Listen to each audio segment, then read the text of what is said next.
Preciso te contar algo sobre minha mãe antes de entrarmos nisso, porque você vai ter opiniões, e quero que sejam as opiniões certas. Minha mãe é o tipo de mulher que chora com comerciais da TV, não os de Natal, mas os da tarde de terça, sobre cachorros Golden Retriever encontrando o caminho de casa. Ela manda cartões de aniversário 3 dias antes para chegarem no dia certo. Posta no Facebook sobre como família é a única coisa que importa e ganha 42 likes de mulheres da igreja que acreditam em cada palavra. Faz lasanha de frango do zero todo Natal e leva um pouco para os vizinhos porque, e estou citando ela aqui, é o que se faz. Minha mãe também criou um grupo no WhatsApp chamado Sem Ela, ela sendo eu, e usou para coordenar com meu pai, minha irmã e um corretor que eu nunca tinha visto, forjar minha assinatura, transferir minha escritura e vender minha casa de R$ 2.100.000, enquanto eu confiava demais para verificar. Mas estou me adiantando. Era uma noite de outubro, uma terça-feira, porque as piores coisas sempre parecem acontecer em dias que não têm nada de especial. Eu estava na casa dos meus pais em Batel fazendo pão de queijo na cozinha deles, porque o timer do meu forno tinha quebrado e eu vivia esquecendo de trocar. Mamãe tinha ido ao banheiro. Papai estava na garagem, fazendo o que papai faz nas garagens. Nunca vi um projeto terminado saindo de lá, mas essa é outra história. O celular da mamãe estava no balcão, ao lado de um pacote meio comido de bolacha cream cracker. Estava quente quando peguei. Não de sol, de uso. A tela ainda estava acesa, brilhando, e eu não estava bisbilhotando.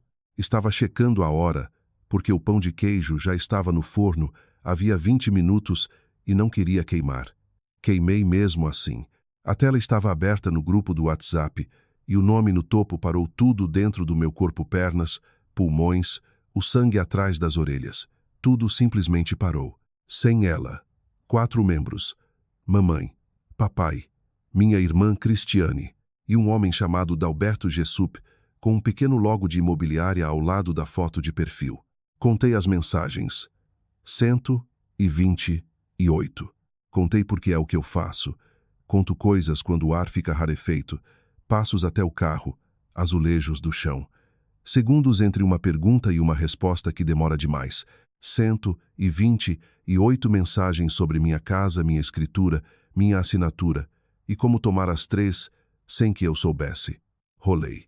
Meu polegar se movia, mas o resto de mim não. E no meio do caminho, na voz da minha mãe, ela sempre digita em frases completas com ponto final, como se escrevesse cartas para pessoas que nunca vão responder. Encontrei isto. Ela nunca vai descobrir. Confia na gente. 7 palavras. 29 caracteres. Contei também. O pão de queijo estava soltando fumaça quando levantei os olhos. A cozinha cheirava a queimado, manteiga e algo mais. Não consegui nomear algo afiado e limpo, como o ar depois que um fio arrebenta. Desliguei o forno, tirei a forma, coloquei no fogão. Depois peguei meu próprio celular e tirei print de cada mensagem daquele grupo. Todas as 128. Levou 11 minutos. Minha mãe ainda estava no banheiro. Ela demora no banheiro. Sempre demorou. E pela primeira vez na vida, fiquei grata por isso. Coloquei o celular dela de volta exatamente onde estava. Mesmo ângulo, mesmo lugar ao lado das bolachas. Desloquei o pacote 1 centímetro para a esquerda para parecer intocado. Depois embrulhei o pão de queijo queimado em papel alumínio, disse aos meus pais que tinha reunião cedo e dirigi para casa. 14 minutos. Contei cada um. O volante estava escorregadio e meu maxilar doía de tanto apertar. Mas cheguei na minha garagem, desliguei o motor e fiquei ali no escuro com 128 prints no celular e uma família que eu não reconhecia. Mas aqui vai a coisa. Se eu te contar o que fiz em seguida sem te contar quem eu era antes, você vai achar que sou alguém que não sou. Vai achar que sou uma mulher que luta. Não sou. Ou não era. Eu era uma mulher que pagava. Existe diferença. E importa. Porque a distância entre essas duas coisas é exatamente a distância entre a menina que eu era aos 19 anos e a mulher sentada naquele carro escuro aos 29. Então me deixa te levar de volta. Não longe. Só o suficiente. Eu tinha 11 anos, parada numa calçada no bairro Água Verde, segurando um saco de lixo. Não meu lixo, as coisas da minha avó, coisas da vovó Vera, seus óculos de leitura, 3 álbuns de fotos. Um cofrinho de cerâmica com uma rachadura do lado, de quando alguém jogou com força demais no saco. Vovó Vera tinha perdido a casa. Um financiamento reverso que ela não entendia direito. Assinado num período em que tomava 3 remédios diferentes e ninguém pensou em sentar com ela para ler as letrinhas miúdas. Quando alguém percebeu, a casa já tinha ido. Não metaforicamente. Literalmente tirada do nome dela. Transferida, vendida, acabada. A família poderia ter juntado R$ 60 mil para impedir. Foi o que o advogado disse. R$ 60 mil divididos entre 4 filhos adultos daria R$ 15 mil cada. Minha mãe disse, parada ali na calçada comigo. A gente simplesmente não tinha o dinheiro, filha. Eu acreditei. Tinha 11 anos. 6 anos depois, vasculhando uma caixa de recibos antigos para um trabalho da escola sobre orçamento ironia tão grossa que dava para arquivar, encontrei um extrato de cartão de crédito daquele mesmo mês. Florianópolis. Hotel. Restaurantes. Uma empresa de parasailing. R. 21 mil. Meus pais foram para a praia no mesmo mês em que vovó Vera ficou parada numa calçada com um saco de lixo. Eles tinham o dinheiro. Só não usaram para ela. Vovó Vera se mudou para um apartamento de idosos na região do Pinheirinho. Morou lá 3 anos. Me deu o cofrinho de cerâmica antes de ir rachado, lascado, mas não quebrado. Apertou nas minhas mãos e disse, segura isso, Mirella. É a única coisa que é sua e de mais ninguém. Ela morreu numa 4ª de fevereiro. O apartamento cheirava a lavanda e poeira e algo medicinal que eu era nova demais para nomear. Eu tinha 14 anos. E fiz uma promessa para mim mesma tão quieta que nem percebi que tinha feito até anos depois, quando já estava cumprindo. A promessa era esta: se eu for a que tem dinheiro, ninguém que eu amo vai acabar numa calçada segurando um saco de lixo. Tinha 11 anos quando fiz essa promessa. Cumpri por 18 anos. E minha família me agradeceu criando um grupo no WhatsApp para roubar minha casa. Consegui meu primeiro emprego aos 16. Caixa num supermercado Extra na Avenida do Batel. Turnos das 4 às 9 de segunda, a sexta e sábado. Era boa nisso não porque gostasse de passar compras, mas porque gostava do caixa, dos números. Do jeito que tudo batia no fim da noite se você fizesse certo. Tinha um tipo de conforto nisso. Em colunas que somavam exatamente o que deviam. No fim do primeiro mês, dei R$ 1.500 para minha mãe. Ela não pediu, eu ofereci. Ela me abraçou tão forte que senti a clavícula dela através da blusa e disse, Mirella, você é a melhor coisa que eu já fiz na vida. Carreguei essas palavras no peito por anos. Pareciam prova. Prova de que dar era o mesmo que ser amada. Me formei em administração na UFPR com um diploma e um histórico que ninguém da minha família entendeu ou se importou. Papai disse, então você vai trabalhar num banco? Eu disse, vou. Ele disse, bom, banco tem ar-condicionado. Foi o mais perto que ele chegou de dizer que tinha orgulho. Comecei como analista no Banco Regional Sul. Aos 25 era oficial de compliance, um trabalho que parece chato e é chato até não ser. Eu revisava transações em busca de fraude, emitia relatórios de atividade suspeita toda vez que algo não batia. A maioria das pessoas acha que banco é planilha e caneta grátis. Estão certas. Mas o chato é onde os crimes se escondem. Você se surpreenderia com quantas pessoas acham que ninguém está olhando os números. Alguém sempre está olhando. Durante 5 anos, esse alguém fui eu. O padrão começou pequeno. Padrões sempre começam assim. Aos 23, meus pais precisavam de um carro. O velho Gol tinha finalmente desistido num estacionamento do shopping. Fumaça saindo do capô como um sinal de socorro. O score de crédito do papai estava abaixo de 550. O da mamãe não era muito melhor. Precisavam de avalista. Eu tinha 2 anos de carteira assinada e nenhuma dívida. Assinei. 3 meses depois, Cristiane precisava de mensalidade da faculdade. Tinha entrado num curso de logística que mamãe descrevia como uma carreira de verdade, com o tipo de ênfase que sugeria que meu trabalho de compliance não era. R. 42 mil. Cristiane disse que pagaria até o Natal. O Natal veio e passou, assim como o seguinte, depois o quadril da mamãe. Uma cirurgia de prótese que o plano cobria 80%, deixando coparticipação de R. 16 mil. Mamãe me ligou chorando. Não o choro de comercial, o choro de verdade, onde a voz quebra no meio da palavra e ela não consegue juntar de novo. Não sei o que vamos fazer, Mirella. Paguei naquela tarde. Nem chequei o saldo da poupança antes. Depois o negócio de paisagismo do papai. R$ 10.000 para equipamentos que nunca vi montados, nunca vi usados e nunca ouvi mencionar de novo depois que o cheque compensou. Acho que o cortador ainda está na garagem, na caixa, ao lado de todos os outros projetos que nunca viraram nada. Eu mantinha um total correndo na cabeça, porque é isso que oficiais de compliance fazem com Tamos. Quando completei 27 anos, já tinha dado para a família pouco mais de R$ 205.000. Sem contar o financiamento do carro que ainda estava no meu nome e, tecnicamente, minha responsabilidade se eles atrasassem uma parcela. Ninguém nunca disse obrigado de um jeito que sugerisse que tinham pensado nisso por mais tempo que o necessário para dizer as palavras. Ninguém nunca pagou nada de volta. E ninguém nunca ofereceu, o que de certa forma era pior do que não pagar, porque pelo menos não pagando você podia se convencer de que esqueceram. Eles não esqueceram, só decidiram que o dinheiro da Mirella era um recurso renovável, como chuva. Comprei minha casa aos 25, uma casa geminada estilo sobrado no Batel, 2 quartos, 2 banheiros, varanda com balanço e piso de madeira, que estava enterrado sob 3 camadas de carpete quando me mudei. Passei 6 fins de semana de joelhos tirando grampos daquele piso, com alicate e chave de fenda. Quando finalmente lixei e vi o carvalho original por baixo dourado, quente, sólido como qualquer coisa, sentei no chão e chorei. Não choro de tristeza, o tipo em que o corpo solta algo que estava carregando e você nem sabe o que era até sumir. É 2,8 null. Minha hipoteca, meu nome na escritura, 4 anos de parcelas, nem um centavo da família. A reação da mamãe foi interessante. Ela andou por todos os cômodos de braços cruzados e disse: "É tão grande para uma pessoa só, Mirella. Você não se sente sozinha aqui?" Eu disse que gostava do espaço. Ela tocou a bancada da cozinha e disse: "Dá para caber uma família inteira nessa cozinha."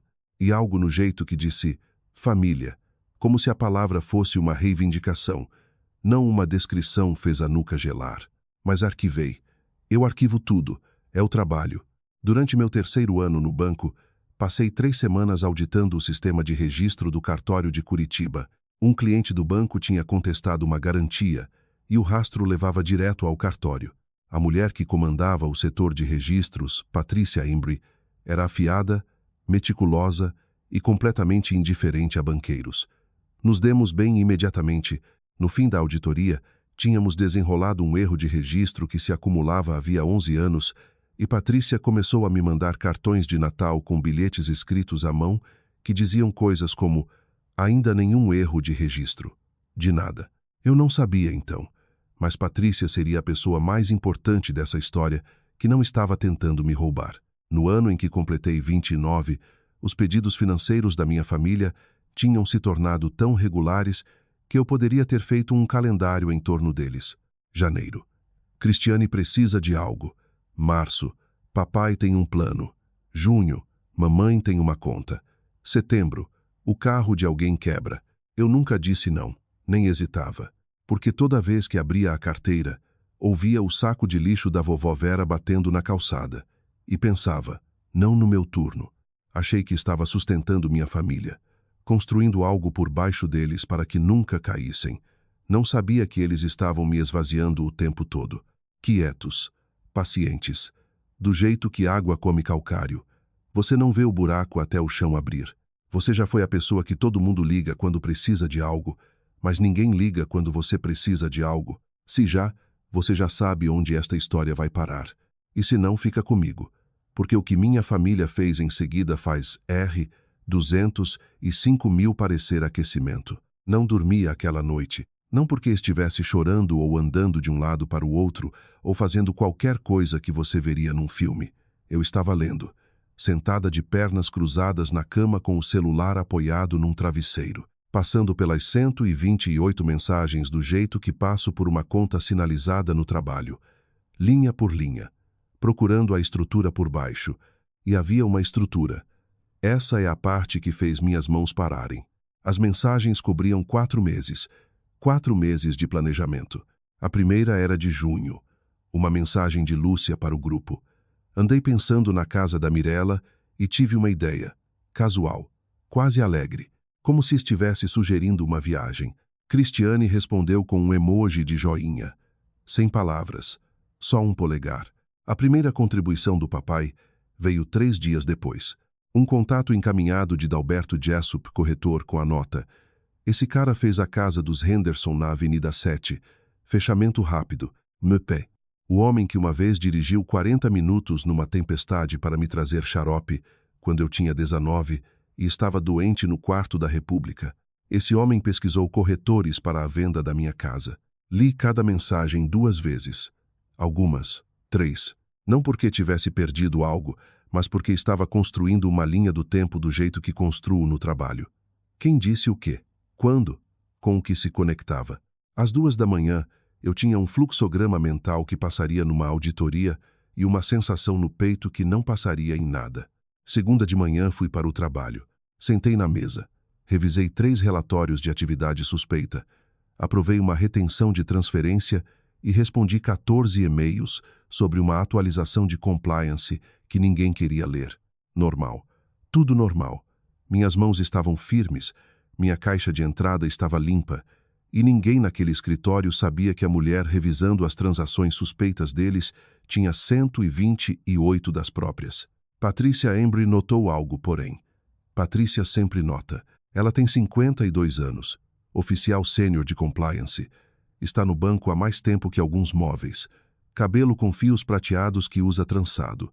Óculos de leitura que nunca tira, mesmo quando não está lendo.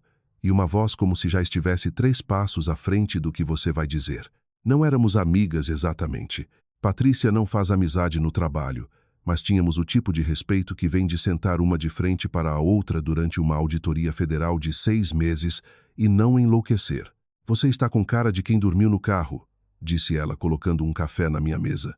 Preto. Nunca perguntava como eu tomava. Só trazia preto e deixava eu me virar. Fim de semana ruim, eu disse. Ruim tipo encontro ruim ou ruim tipo chamar advogado ruim? Quase contei. As palavras estavam ali, empilhadas atrás dos dentes como fila no caixa, mas não estava pronta. Em vez disso, perguntei sobre o irmão dela, o que ela nunca falava. O que eu só sabia que existia porque tinha ouvido ela no telefone uma vez, 2 anos antes, dizendo: não me liga mais, numa voz tão plana que poderia ser tom de descagem. Patrícia tirou os óculos, colocou de volta, tirou de novo. Essa era a versão dela de uma pausa longa. Você sabe a diferença entre um presente e um imposto, Mirella? Disse ela. Um presente para quando você quer. O imposto nunca para. E meu irmão tratava cada real que eu dava para ele como um imposto que eu devia por ter nascido primeiro. Disse do jeito que se diz que o tempo vai esfriar. Factual, desimportante, já resolvido. Depois colocou os óculos e voltou para a mesa dela. Escrevi a frase num post-it depois que ela saiu. Um presente para quando você quer. O imposto nunca para. Colei dentro da gaveta da mesa onde ninguém veria. Olhei 6 vezes naquele dia. Domingo veio do jeito que domingo sempre vem jantar na casa da mamãe e do papai, 17h30. Leve algo ou não. Ninguém controla, exceto mamãe controla tudo. Levei pão de queijo da padaria. Abracei minha mãe na porta. Ela cheirava a baunilha e amaciante. E me segurou 1 segundo mais que o normal. O que, em circunstâncias normais, eu acharia doce. Nessas circunstâncias, achei clínico. Eu estava catalogando ela. Você está magrinha, filha, disse ela, tocando meu rosto. Está comendo? Estou comendo. Você trabalha demais, Mirella. Oisai, troca padrão. Palavra por palavra a mesma do mês passado e do anterior. Eu costumava achar que consistência significava estabilidade. Agora estava começando a achar que significava ensaio. O jantar foi lasanha, feijão verde de lata e o pão de queijo da mamãe o substituto, já que o que eu tinha queimado agora era a prova da pior noite da minha vida. Cristiane estava no celular, rolando algo com a atenção concentrada que nunca tinha dado a uma conversa naquela mesa. Papai comia quieto, cotovelos fora da mesa porque mamãe tinha passado 30 anos treinando isso nele. Mamãe falava. Mamãe sempre falava. Sobre a quermesse da igreja. Sobre a cirurgia no joelho da dona Neuza. sobre como Mirella deveria ir à venda beneficente porque família aparece pela família. Família aparece pela família. Disse com cara séria, com lasanha no garfo e um grupo no WhatsApp no celular. Sentei ali, comi meu feijão verde e contei os azulejos do teto. 14, mesma quantidade da última vez. E fiz uma revisão de compliance na cabeça. Assunto: Lúcia Mendes exibiu padrões comportamentais padrão às 17h35. Afeição física na entrada. Afirmação verbal sobre a aparência do alvo e repetida invocação de linguagem de lealdade familiar. Nenhum indicador visível de conspiração ativa para cometer fraude imobiliária foi observado, exceto as 128 mensagens no dispositivo pessoal dela, coordenando a venda forjada da residência principal do alvo no valor de R$ 2.100.000. Assunto: ou é uma excelente mentirosa, ou realmente se convenceu de que roubar da filha é atividade familiar, como jantar de domingo. Ação recomendada: monitoramento contínuo. Ajudei a lavar a louça. Beijei o rosto da minha mãe na porta. Dirigi para casa e abri o notebook e criei uma nova pasta. Nomeei do jeito que nomeio tudo. Referência: a coisa sobre trabalho de compliance é que você aprende a puxar fios sem dar puxão.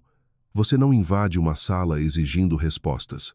Você solicita registros, cruza datas, constrói o quadro pixel por pixel, até a imagem inteira ser inegável e ninguém poder alegar que não viu vir. Foi o que fiz com minha família. Investiguei eles do jeito que investigaria uma transferência sinalizada metodicamente, sem paixão e sem contar para uma única pessoa o que estava procurando até já ter. Quarta de manhã, antes do expediente, entrei no portal online do Cartório de Registro de Imóveis de Curitiba e puxei os registros do meu endereço, escritura de compra de 4 anos atrás, matrícula limpa, meu nome, minha hipoteca, minha casa, tudo normal. Depois ampliei a busca. Todos os registros associados ao endereço nos últimos 12 meses. Lá estava, enterrado na fila de registros rejeitados, um documento que a maioria das pessoas nunca pensaria em verificar porque a maioria não sabe que registros rejeitados são arquivados.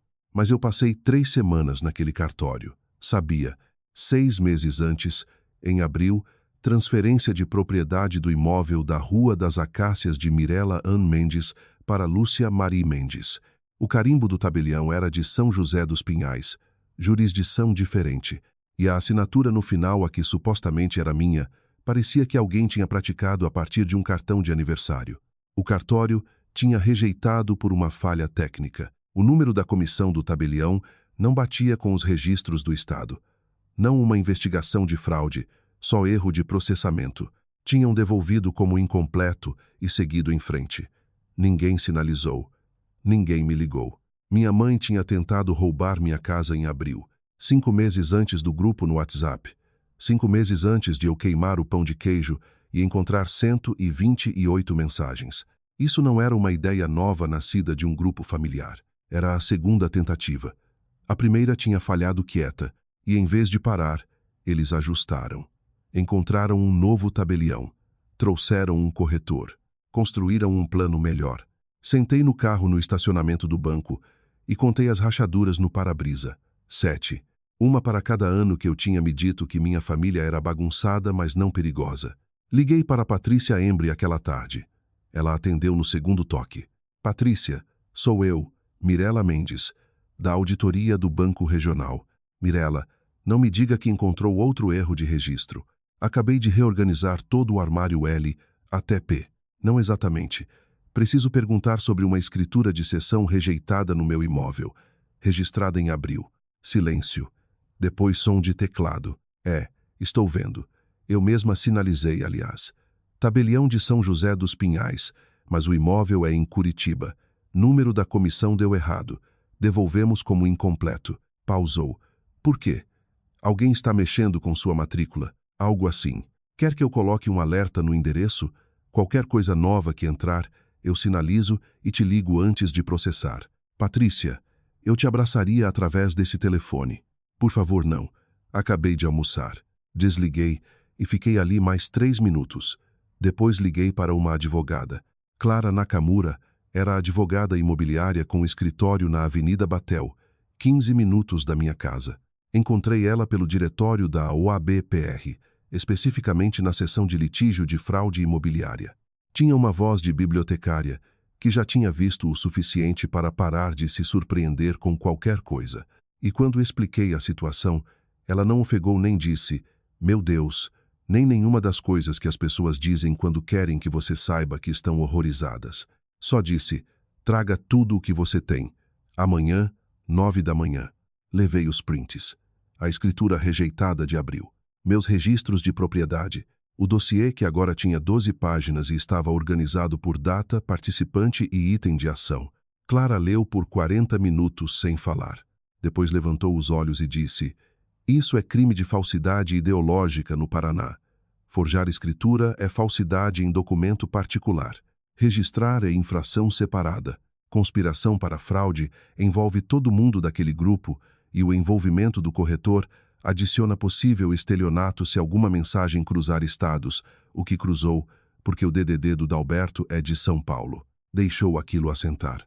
"O que você quer fazer?" perguntou. "Quero esperar." Eu disse. "Eles vão tentar de novo, e quando registrarem a próxima, quero que seja um crime que eles cometeram, não só um crime que planejaram." Clara me estudou um longo momento. "Você é oficial de compliance, não é? É tão óbvio assim?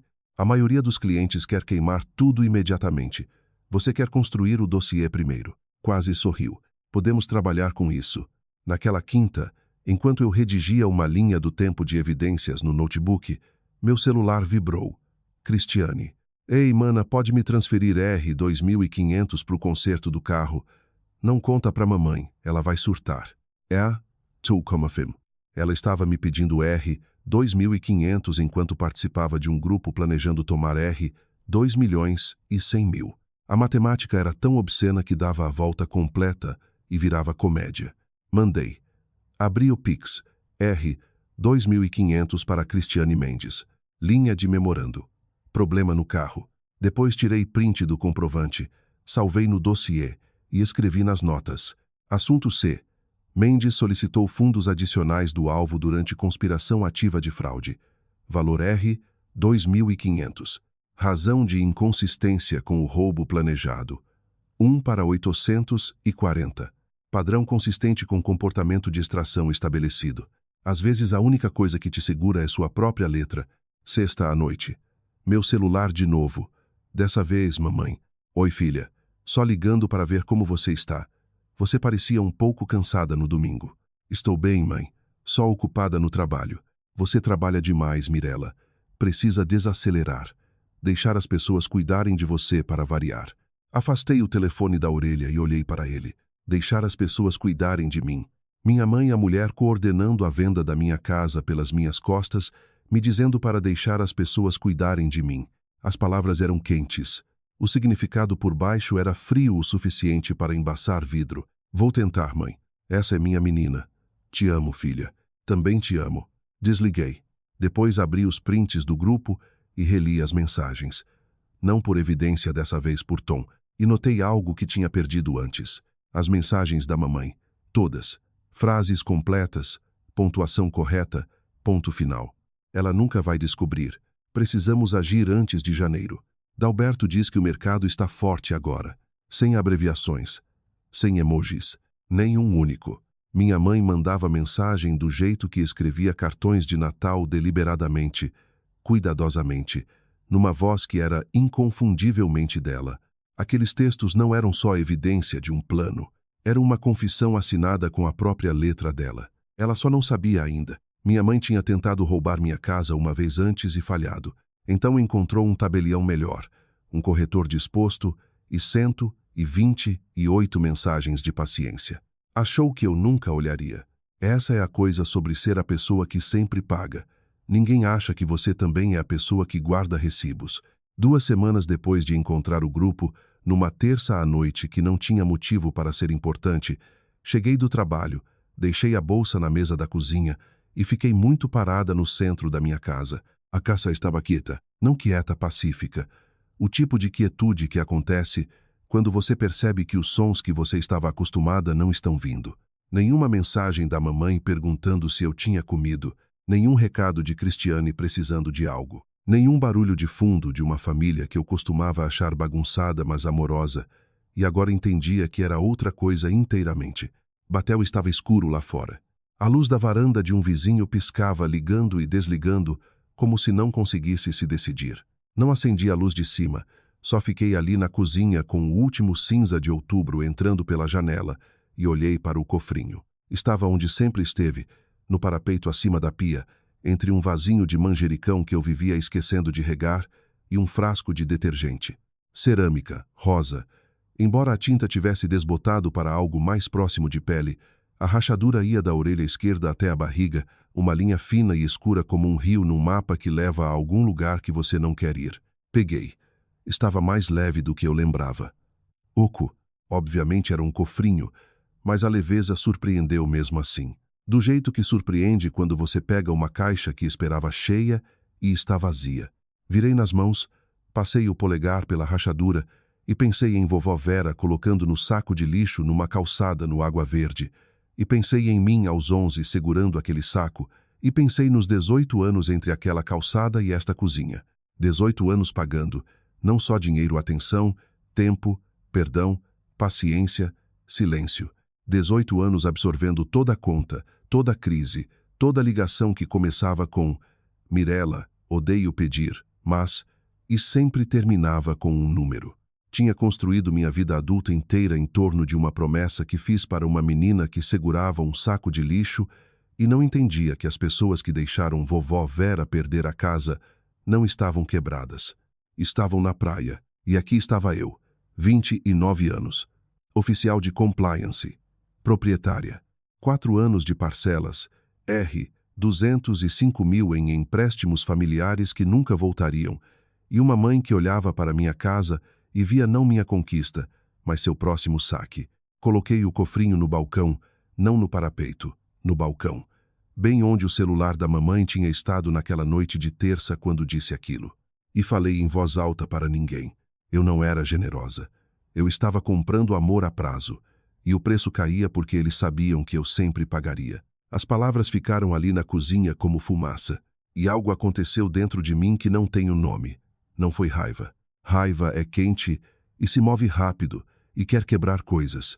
Isso era o oposto, frio, lento e arquitetônico, como um prédio sendo desmontado por dentro, viga por viga, por alguém que sabe exatamente quais são as de sustentação.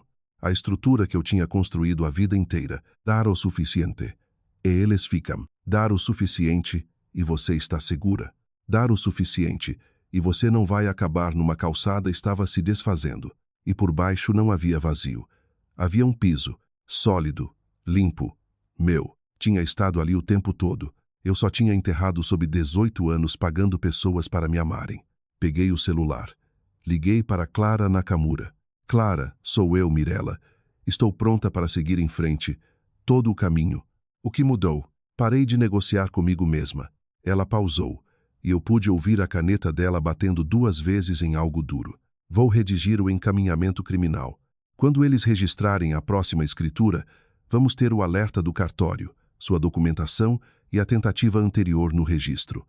Vai estar limpo. Ótimo. Mirela, tem certeza? São seus pais, sua irmã.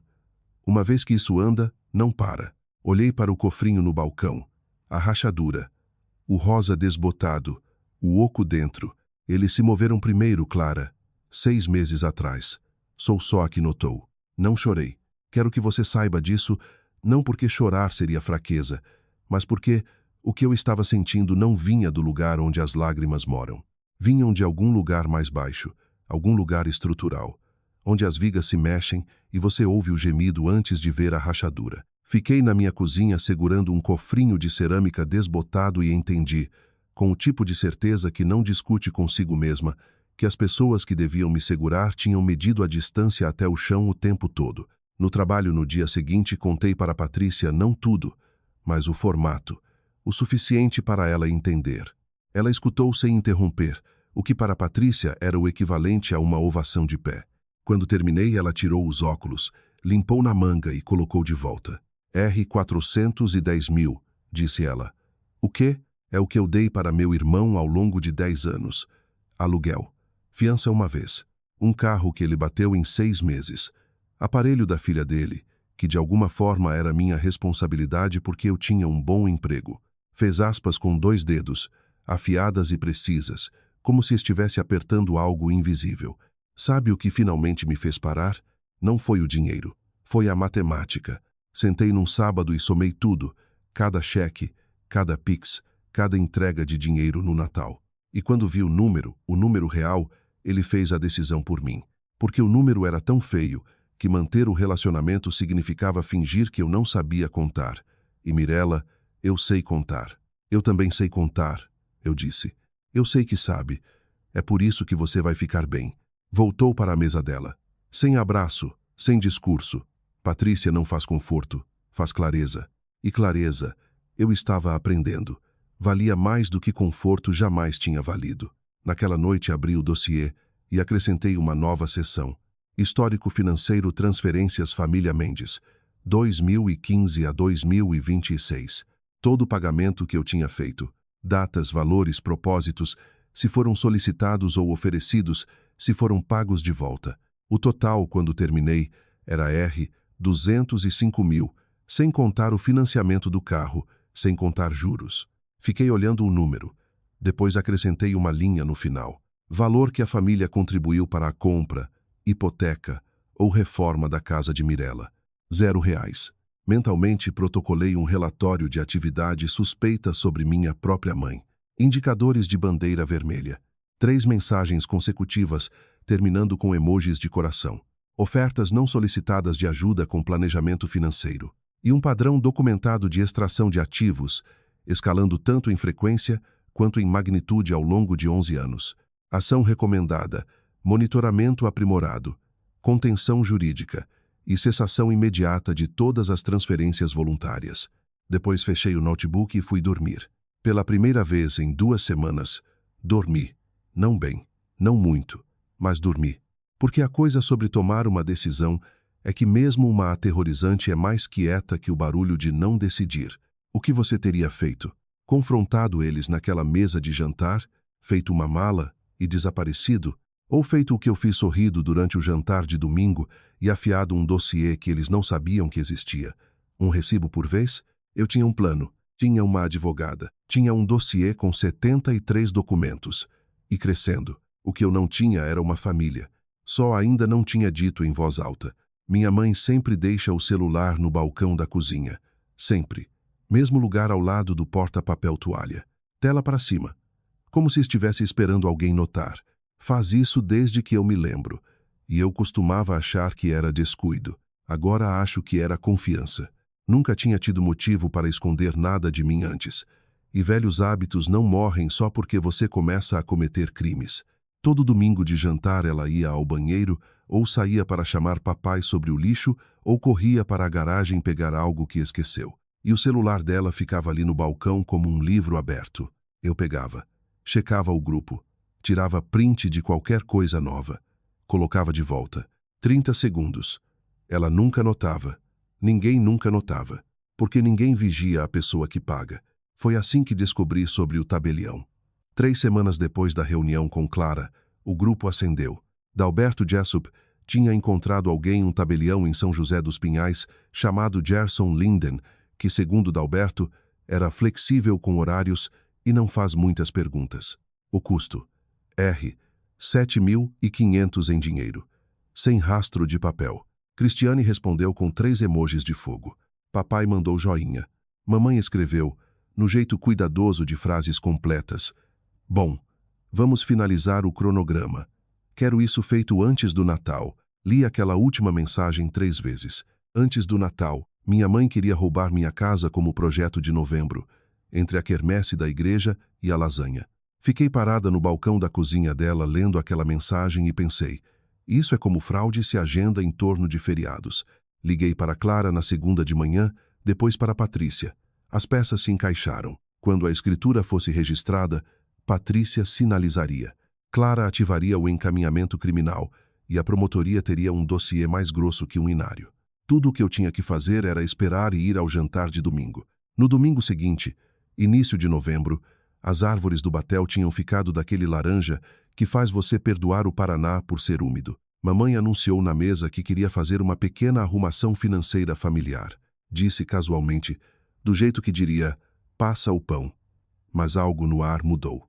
Cristiane largou o celular, o que já era alarmante por si só. Papai endireitou na cadeira. E mamãe enfiou a mão na bolsa a grande tote que leva para todo lugar. Aqui tem o logo da igreja, e tirou uma pequena pilha de papéis presa com clipe. Agora isso é só uma precaução, disse ela, deslizando os papéis pela mesa na minha direção. Uma autorização de emergência familiar. Deus nos livre algo acontecer com um de nós, um acidente. Uma internação. Devemos ter as peças jurídicas no lugar para ninguém ficar correndo. Sorriu. O sorriso quente. O que ganha 42 likes no Facebook. Peguei o documento. 3 páginas, impressas em papel A4 comum, sem timbre. A linguagem era densa, mas passei 5 anos lendo documentos projetados para parecer inofensivos e não serem. Li o primeiro parágrafo, o segundo, o terceiro. Era uma procuração limitada, não um formulário de contato de emergência, não uma autorização familiar. Um documento jurídico que, se assinado, daria a Lúcia Marie Mendes autoridade para tomar decisões financeiras em nome de Mirella Ann Mendes, em caso de incapacidade, ausência ou indisponibilidade. As definições de ausência e indisponibilidade eram largas o suficiente para passar um caminhão. Se eu tivesse assinado isso e depois viajado a trabalho, ou um fim de semana longo, minha mãe teria cobertura legal para autorizar a transferência da propriedade. Combinado com a escritura forjada, pareceria quase legítimo. Filha concedeu autoridade financeira à mãe. Mãe executou uma venda, papelada registrada em boa ordem.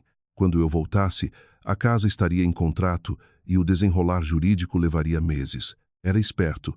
Vou dar isso a ela. Era o tipo de plano que funciona com pessoas que não leem as letrinhas miúdas. Eu leio letrinhas miúdas para viver. Isso está bem completo, mãe, eu disse, deixando os papéis ao lado do prato. Deixa eu levar para casa e ler com calma.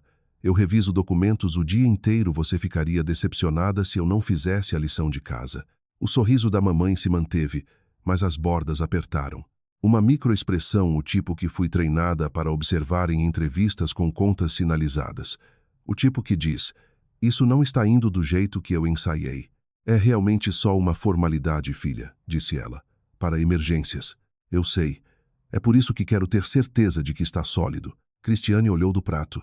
Por que você precisa levar para casa? Somos sua família, não um banco, disse como piada. Não percebeu que tinha dito exatamente a coisa que provava por que eu precisava levar para casa. Somos sua família, não um banco, exceto que eles tinham me tratado como banco por 11 anos. E agora queriam que eu entregasse a chave do cofre. Papai não disse nada. Cortou a lasanha em pedaços cada vez menores, como um homem tentando desaparecer através do prato. Levei o documento para casa. Digitalizei. Enviei para Clara. Ela me ligou 20 minutos depois. Mirella, isso é uma procuração limitada com cláusulas de gatilho intencionalmente vagas. Se você tivesse assinado isso e saído para um fim de semana, ela poderia argumentar que tinha autoridade para autorizar a transferência da escritura. Não aguentaria a longo prazo, mas não precisa um fechamento rápido, leva 30 dias. Quando você contestasse, a venda poderia estar feita. Oisai. Ela trouxe um plano B tabelionado para o jantar de domingo, disfarçado de formulário familiar. Eu sei disso também. Sua mãe não é burra. Não, eu disse. Não é. Mas acha que eu sou. E isso é o que vai custar a ela. Naquela noite chequei os prints do grupo do domingo. Tinha pegado o celular da mamãe, enquanto ela embrulhava as sobras e papai carregava o carro. 12 mensagens novas desde a conversa do tabelião. Lúcia. Ela não assinou. Disse que precisa revisar. Cristiane. Eu te disse que ela ia ser estranha com isso. Dalberto. Podemos prosseguir sem a procuração? Lúcia. Vamos ter que. Ela está fazendo perguntas. Precisamos agir mais rápido. Cristiane. Só faz. Temos o tabelião. Lúcia. Tá bom. Eles vão registrar na semana que vem. Terça. Quero isso feito antes que ela comece a fuçar. Li aquela última mensagem 3 vezes. Tchá. Uma semana. Minha mãe ia roubar minha casa em 7 dias. Achava que estava correndo contra minha suspeita. Não sabia que estava correndo para dentro de uma armadilha armada, desde o dia em que tirei o celular dela do balcão e contei 128 razões para parar de fingir. Encaminhei todos os prints para Clara. Depois mandei mensagem para Patrícia. Próxima terça. Ela respondeu com uma palavra. Pronta. A terça chegou. Eu estava na mesa revisando uma retenção de transferência quando meu celular vibrou. Clara. Eles registraram. 9h14 da manhã. Dalberto de Essup entrou no cartório de Curitiba e submeteu uma escritura de cessão transferindo seu imóvel para Lúcia Mendes, tabelionada por Gerson Linden de São José dos Pinhais. Sua assinatura forjada. Não falei. Contei as canetas na mesa. 4. Azul, azul, preta, vermelha. Patrícia sinalizou em menos de 1 hora. Clara continuou. Foi retirado da fila de processamento e marcado para investigação. Já contatei a promotoria. Vão abrir um processo hoje. Tá bom, eu disse. Mirela. Respira. Eu estava respirando. Só não estava fazendo alto. O que acontece agora? Perguntei. Agora depende de você. A promotoria vai expedir intimações. Mas se você quiser uma conversa com sua família antes que a máquina jurídica comece, agora é a janela. Uma vez que as intimações saírem, os advogados deles vão mandar não falarem com você. Domingo, eu disse. Vou fazer no domingo. Minha casa, minha mesa. Eu estarei lá, disse Clara. Traga seu dossiê. Clara, meu dossiê tem 73 documentos. Traga todos. Liguei para minha mãe naquela noite. Mãe, vou fazer o jantar de domingo essa semana, na minha casa. A pausa durou 2 segundos. Contei. Ah, filha, que maravilha. Você nunca recebe. Vou levar minha lasanha. Perfeito. Avise o papai e a Cristiane. Claro, filha. Desliguei e olhei para o balanço da varanda pela janela. Até domingo, aquele balanço ou ia parecer meu ou ia parecer prova. Domingo, 16h45. Clara chegou primeiro. Blazer azul marinho, óculos de leitura, uma pasta de couro que parecia capaz de segurar o código jurídico de um pequeno país. Colocou na mesa de jantar minha mesa de jantar, a que eu tinha comprado num leilão de espólio no Batel e restaurado sozinha, e abriu na primeira aba. Você está bem? Perguntou. Já estive melhor. Também já estive pior. O pior foi há 3 semanas. Justo.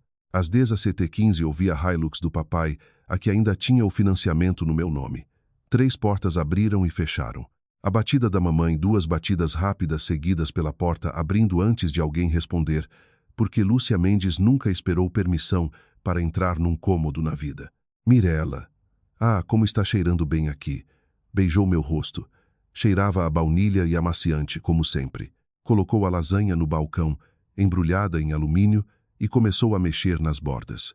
Papai entrou atrás, assentiu para mim, olhou para Clara sentada à mesa e parou, do jeito que um cachorro para quando vê uma porta que antes estava aberta e não está mais. Cristiane foi a última, celular na mão, mal olhando para cima. Oi, mana, lugar legal. Devia receber mais. Deixei eles se acomodarem. Deixei mamãe colocar a lasanha e começar a mexer no alumínio. Deixei papai encontrar uma cadeira. Deixei Cristiane servir chá gelado do jarro que eu tinha colocado. Queria eles confortáveis. Não porque sou cruel, porque precisava deles sentados para o que vinha em seguida. Todo mundo. Esta é Clara Nakamura, eu disse. É minha advogada. A palavra caiu como pedra num lago parado. Observei as ondulações. A mão da mamãe parou no alumínio da lasanha. Não dramaticamente, só uma pausa. Meio segundo de congelamento, como o vídeo carregando. Depois sorriu. O sorriso quente. Ah, que bom. É sobre seu testamento ou algo assim? Você é tão responsável, Mirela. Não meu testamento. Clara abriu a pasta. Não apressou. Bons advogados nunca apressam. Deixam o papel falar. Na terça, 12 de novembro, uma escritura de cessão foi registrada no cartório de Curitiba. Clara começou. Voz nivelada e limpa, a voz de alguém que entrega más notícias em salas de reunião há 20 anos. A escritura supostamente transferia a propriedade do imóvel da Rua das Acácias de Mirela Ann Mendes para Lúcia Marie Mendes. A assinatura de Mirela Mendes foi forjada. A tabelionação foi feita por Gerson Linden de São José dos Pinhais, que recebeu R$ 7.500 em dinheiro para tabelionar um documento sem a presença da signatária. Ninguém se mexeu. A cozinha estava tão quieta que dava para ouvir o gelo assentando no copo de Cristiane. Clara virou para a próxima aba. Este é um arquivo de prints de um grupo no WhatsApp chamado Sem Ela, contendo 128 mensagens entre Lúcia Mendes, Edson Mendes, Cristiane Mendes e Dalberto Gessup, um corretor licenciado. As mensagens detalham o planejamento, coordenação e execução dessa fraude ao longo de 4 meses. Virou outra aba. Esta é uma escritura de cessão rejeitada registrada em abril deste ano, uma tentativa anterior de transferir o mesmo imóvel rejeitada pelo cartório por discrepância de tabelião. Mesmos participantes, mesma intenção. Outra aba. Este é um documento de procuração limitada apresentado a Mirella num jantar familiar no dia 3 de novembro, projetado para fornecer cobertura legal retroativa para a transferência não autorizada. Fechou a pasta, juntou as mãos. Um encaminhamento criminal foi submetido à Promotoria de Curitiba. As acusações em consideração incluem falsidade ideológica, crime previsto no Código Penal, conspiração para fraude e estelionato relacionado às comunicações interestaduais com o corretor. Dalberto Gessup está cooperando plenamente. Observei o rosto da minha mãe. O sorriso ainda estava lá, mas tinha ficado estranho, congelado no lugar como uma máscara que não conseguia decidir se ficava ou caía. Os olhos dela faziam algo diferente da boca. Os olhos calculavam. Depois a máscara quebrou. Isso é um mal-entendido. A voz da mamãe falhou na segunda palavra. Apertou as mãos no balcão. Mirella, filha, isso é um mal-entendido. Eu estava tentando ajudar. A casa... Eu estava olhando opções de refinanciamento para você. Você estava tentando vender minha casa, mãe, enquanto eu fazia jantar de domingo para você. Não, eu nunca... Clara, é isso? Clara, não sei o que ela te contou, mas essa família... Senhora Mendes, recomendo que pare de falar e contate um advogado. Mamãe virou para o papai. Edson, fala para ela. Fala que isso é um engano. Papai estava olhando para as mãos.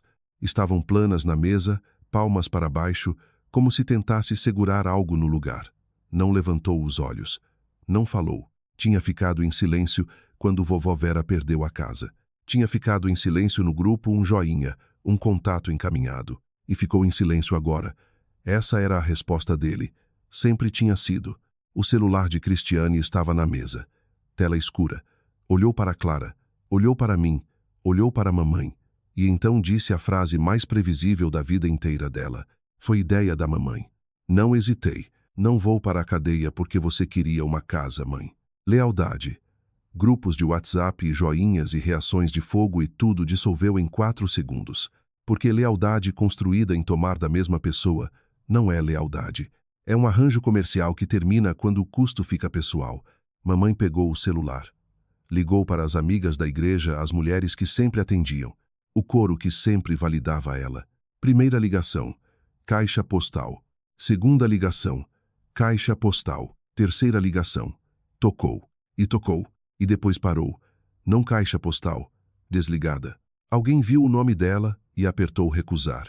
Clara tinha enviado um resumo factual para 12 membros do círculo de igreja da mamãe 3 dias antes. Advogada certificada, sem editorial, só datas e documentos.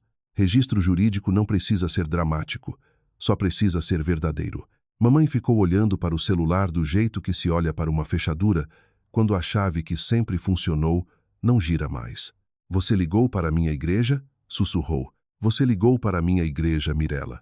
Não, mãe. Minha advogada enviou uma notificação factual para indivíduos que podem ser contatados como testemunhas de caráter num processo criminal. É protocolo jurídico padrão. Disse com minha voz de compliance. Plana, precisa, desagradável só porque a verdade muitas vezes é. Ela começou a chorar.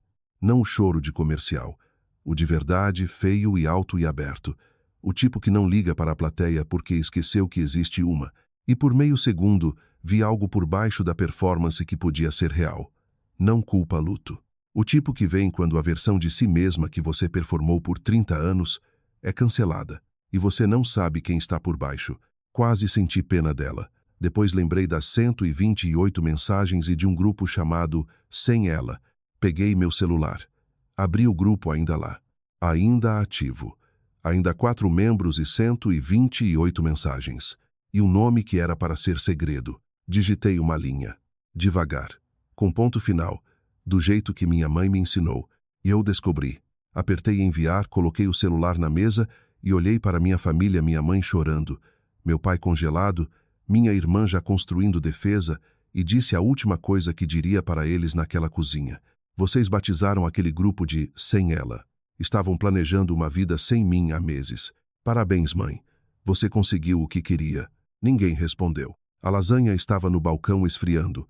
O gelo no copo de Cristiane tinha derretido e as mãos do papai ainda estavam planas na mesa, como se segurasse um mundo que já tinha se soltado. Não pedi que fossem embora.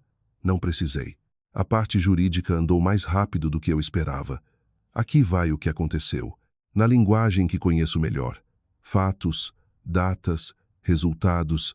Lúcia e Edson Mendes foram acusados de falsidade ideológica e conspiração para fraude imobiliária, ambos crimes previstos no Código Penal. O advogado deles negociou um acordo redução de pena, probation, restituição, mas o registro criminal os acompanharia.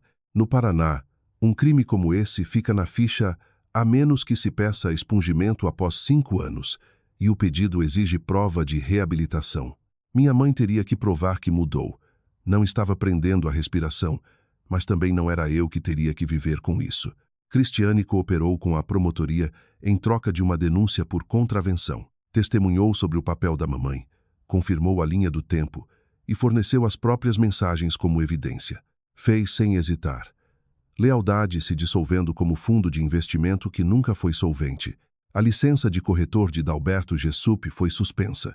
Gerson Linden, o tabelião de São José dos Pinhais, foi processado separadamente por irregularidade notarial.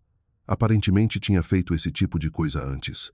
E o Facebook da mamãe ficou em silêncio, sem mais posts sobre família ser tudo, sem mais frases inspiradoras sobre fundo de pôr do sol, sem mais 42 likes das mulheres da igreja. Só silêncio, o tipo que acontece quando a plateia para a qual você performava finalmente lê as críticas. Arquivei as anotações do caso numa pasta no notebook, a mesma pasta que tinha começado 6 semanas antes numa terça à noite, quando toda a minha vida cabia num número de processo. 73 documentos. Contei uma última vez, depois fechei a pasta e movi para um drive de arquivo. Não deletei. Arquivei. Porque oficiais de compliance não destroem registros. Só param de olhar quando a auditoria termina. As semanas depois foram estranhas. Não ruins estranhas. Vazias estranhas. Os domingos chegavam e eu não dirigia para Batel. Meu celular não vibrava com pedidos. Ninguém pedia dinheiro, tempo ou o tipo de perdão que custa mais que os dois. A ausência de tudo aquilo deveria ter parecido alívio, e parte pareceu. Mas parte pareceu um cômodo onde os móveis foram removidos. Você sabe que o espaço é seu, só ainda não descobriu onde ficar. Troquei as fechaduras da porta da frente. Não porque achasse que alguém viria, a situação jurídica tornava isso improvável, mas porque precisava fazer com minhas próprias mãos. Fui na Leroy Merlin da Avenida 7, comprei uma fechadura de segurança e um novo conjunto de maçaneta, e passei uma tarde de sábado com chave de fenda e tutorial do YouTube. A fechadura velha saiu fácil.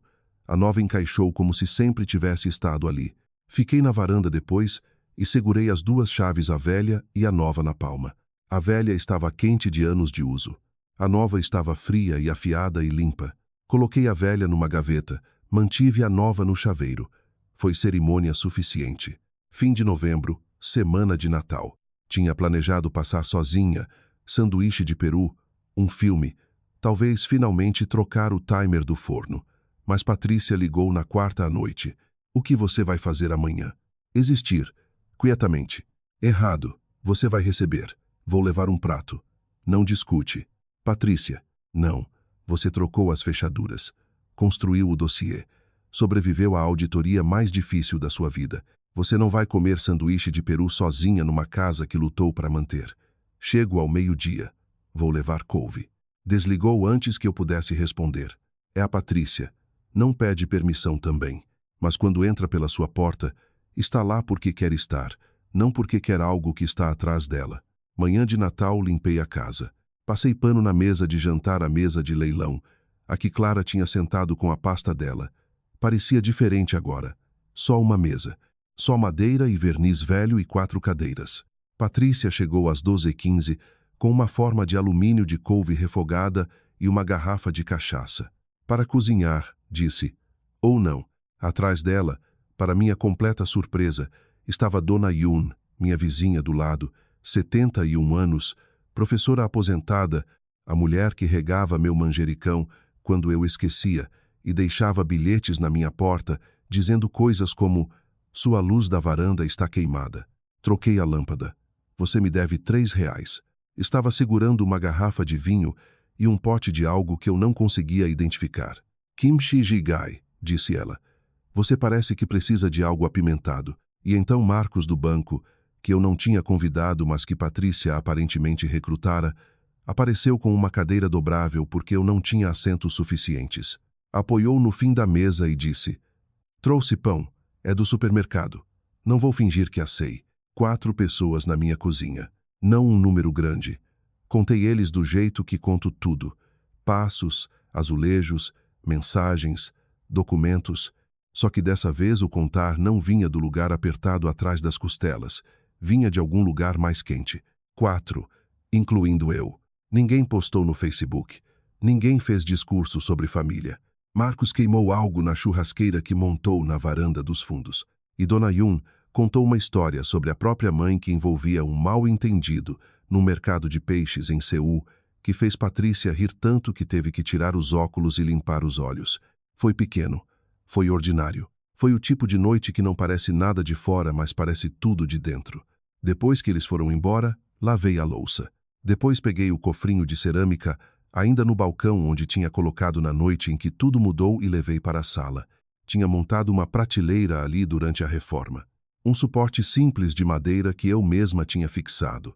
Coloquei o cofrinho nela entre uma foto emoldurada de vovó Vera e uma vela que Patrícia tinha trazido de presente de casa nova e que eu nunca tinha acendido.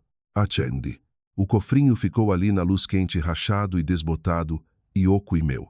Tinha sobrevivido a um saco de lixo, uma calçada, um apartamento de idosos no Pinheirinho e 18 anos na cozinha de uma mulher que ainda estava aprendendo que algumas coisas não precisam estar cheias para valer a pena guardar. Fui para a varanda. Sentei no balanço. Batel estava dourado e âmbar sob a última luz de novembro, e em algum lugar, algumas quadras adiante, alguém tocava música que eu não conseguia ouvir direito. Só o baixo, baixo e firme, como um coração que pertencia ao bairro inteiro. O que significa família quando as pessoas que compartilham seu sangue veem sua casa como o cofrinho delas e sua confiança como o plano de negócios delas? Eu costumava achar que família era quem você nasce. Agora acho que família é quem aparece quando você troca as fechaduras e não pede chave. A luz da varanda estava acesa, a nova fechadura segurava. E a casa, cada cômodo, cada piso restaurado, cada metro quadrado que eu paguei e lutei e conquistei era minha. Não grande, não perfeita, mas minha. E pela primeira vez, eu também era.